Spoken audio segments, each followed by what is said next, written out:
Okay, so in this video we are going to learn about sum and difference rules for derivatives.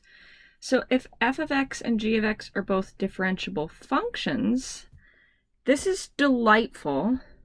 It turns out that the derivative of the sum of two functions is just the sum of their derivatives. Let's go ahead and use the prime notation. I can just take the derivative of f, think about that all on its own. I can take the derivative of g and think about it all on its own and just add them together. Similarly, the derivative of the difference of two quotients. I can compartmentalize my thinking. I can just think about the derivative of f. I can just think about the derivative of g, and then subtract those two derivatives. Right? What's super important here is that we can differentiate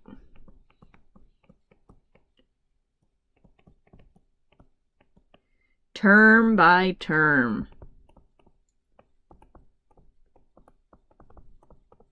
You can compartmentalize your thinking. And I'm sad to say that from here on out that will not be the case for product rule and for quotient rule and other rules that we'll learn after this. You cannot just think about one part of that function that they're showing you there and say, what's the derivative of that? But for sums and differences, you can. I can just think about the derivative of f, just think about the derivative of g, and add them together, or subtract them together. So here, in example 4, notice that h is put together one function of x, 3x to the fourth, plus another function of x, minus a function of x, plus a constant, another function of x.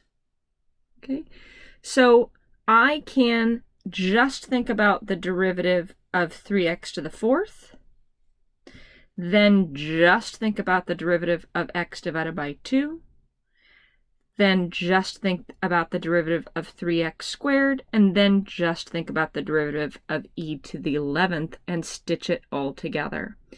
Since we are brand new to derivatives, I think I am going to do a little bit of side scratch and take advantage of the fact that I can compartmentalize my thinking.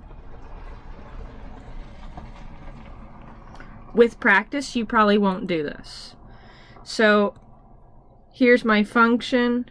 Let's just look at 3x to the fourth, the derivative of 3x to the fourth, using power rule, and my constant multiple rule, if you like. That's going to be 3 times bringing this power down in front, 3 times 4, x to the 4 minus 1 power, x cubed. So your f prime here, 3 times 4 is 12, x cubed. All right, so we thought about the derivative of this piece. What about x divided by 2? Little scratch. If I just think about x divided by 2, I think I'd actually like to write that division by 2 is the same as multiplication by a half.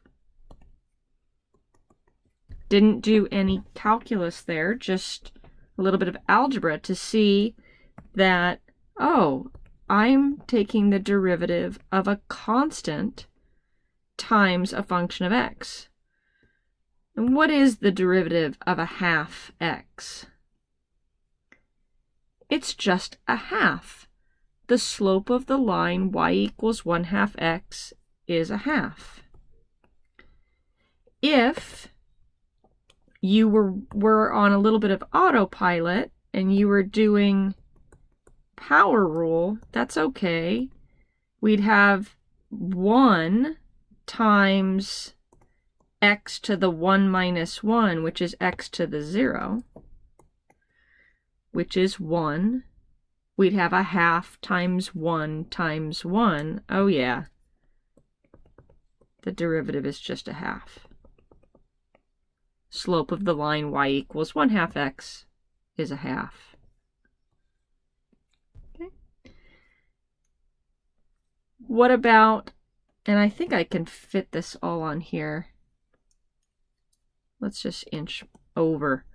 What about the derivative of 3x squared? Again, compartment. I love seeing the sums and differences because I can compartmentalize my thinking.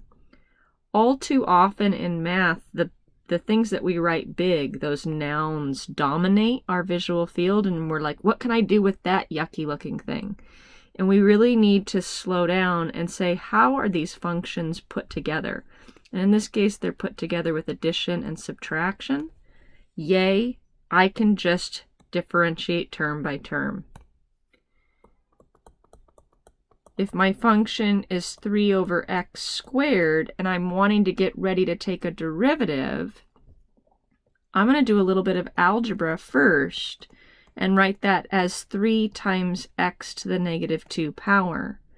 That way, I can use power rule readily. You can even see we've got a constant times a function of x. The derivative is just going to be the constant times the derivative of x to the minus 2. Using power rule, we bring the power down in front, minus 2, x to the minus 2 minus 1 power, which is to the minus 3 power. Just cleaning up this algebra. 3 times a negative 2 is minus 6. And x to the negative 3rd power is x cubed. All right. And then lastly, maybe I'll do this guy on the next line. E to the 11th is just a number, right? Here's your last little bit of scratch here.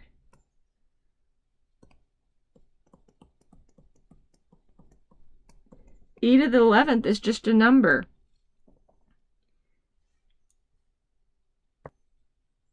Right, my calculator's a little funky here, but look, it's a huge, huge number. What is this? 59,874, e to the 11th. It's just a constant, and the derivative of a constant is 0. Right, e to the 11th, oh my goodness, e to the 11th is just a number. It's a constant.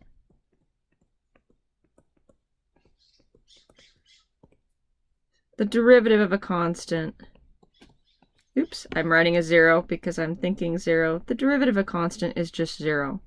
The slope of a horizontal line is 0.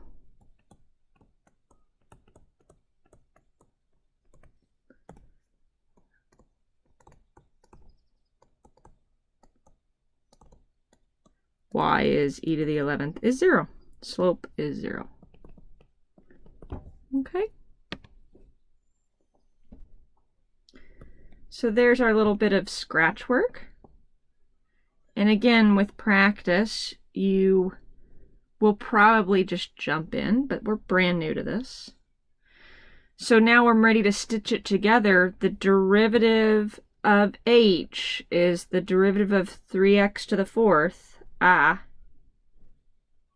12x cubed, plus the derivative of x divided by 2, which is just a half, minus the derivative of 3x squared, which is minus 6 divided by x cubed, plus the derivative of e to the 11th, which is just 0.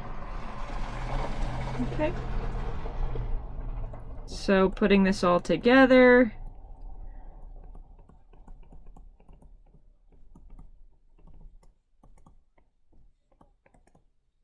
what do we have? we have the derivative of h is just 12x cubed plus a half minus a minus 6.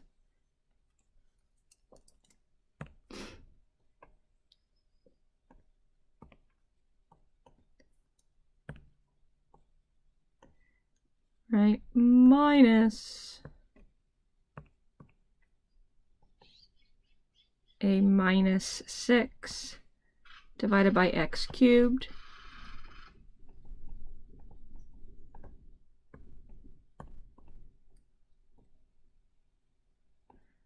and then plus the derivative of e to the 11th, which is just 0.